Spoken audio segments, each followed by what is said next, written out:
Hoàng đế Quang Trung với chiến thắng Ngọc Hồi Đống Đa vang dội và lễ hội Gò Đống Đa. Đánh cho để dài tóc, đánh cho để đen răng, đánh cho nó trích luân bất phản, đánh cho nó phiến giáp bất hoàn, đánh cho sử chi Nam Quốc anh hùng chi hữu chủ. Theo hồn thiêng non nước nổi trong trận Tây Sơn, hành quân thần tốc đánh bại quân Thanh, vào Thăng Long ta ăn Tết muôn truyền tiến binh.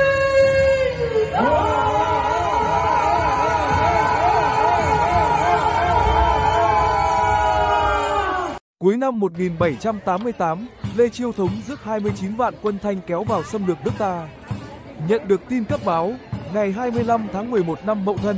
tức ngày 22 tháng 12 năm 1788, tại Phú Xuân, Nguyễn Huệ lên ngôi hoàng đế, lấy niên hiệu là Quang Trung.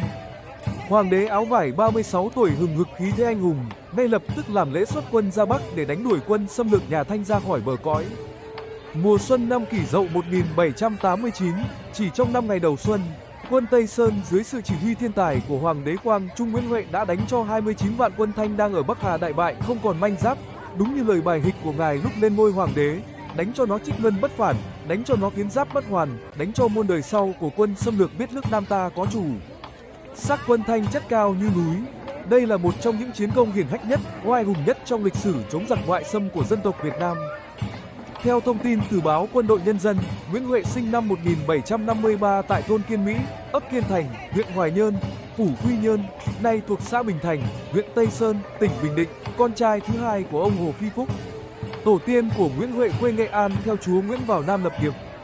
Năm 1771, tuy mới 18 tuổi nhưng chứng kiến cảnh lầm than cực khổ của người dân quê nhà và không chịu nổi sự chuyên quyền của quốc phó Trương Phúc Loan, Nguyễn Huệ đã bàn bạc với anh là Nguyễn Nhạc, em là Nguyễn Lữ lên vùng Tây Sơn Thượng Đạo, xây dựng căn cứ, dựng cờ khởi nghĩa. Tại đây, nhờ có sách lược khôn khéo mà phong trào của ba anh em họ Nguyễn nhanh chóng thu hút được sự ủng hộ của đông đảo nhân dân trong vùng. Thế và lực của nghĩa quân Tây Sơn phát triển nhanh chóng. Mùa thu năm 1773, Nguyễn Huệ chỉ huy một đạo quân đánh chiếm thành Quy Nhơn rồi sau đó lần lượt tiến đánh Quảng Ngãi, Phú Yên, Bình Thuận. Chỉ trong một thời gian ngắn, dưới sự chỉ huy mưu lược của Nguyễn Huệ, nghĩa quân Tây Sơn đã làm chủ một vùng rộng lớn từ Quảng Nam vào tận Bình Thuận.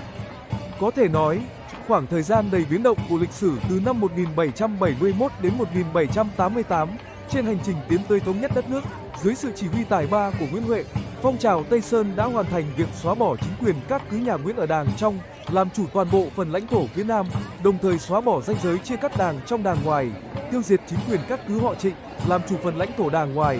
xóa bỏ chính quyền Bù Nhìn vua Lê. Những thành quả nổi bật mang đậm dấu ấn Nguyễn Huệ đặt cơ sở thuận lợi cho sự nghiệp thống nhất đất nước sau đó. Tưởng nhớ Hoàng đế Quang Trung và chiến thắng Ngọc Hồi Đống Đa, cứ đến mồng 5 Tết Nguyên đán, nhân dân lại nô nức tổ chức lễ hội tưng bừng ngay tại Gò Đống Đa, nơi có đền thờ và tượng đài của ngài. Gò Đống Đa tọa lạc tại quận Đống Đa, thành phố Hà Nội, giữa nơi dân cư đông đúc bậc nhất của thủ đô. Để kết thúc bộ phim này, mời các bạn xem một số hình ảnh tại lễ hội Gò Đống Đa.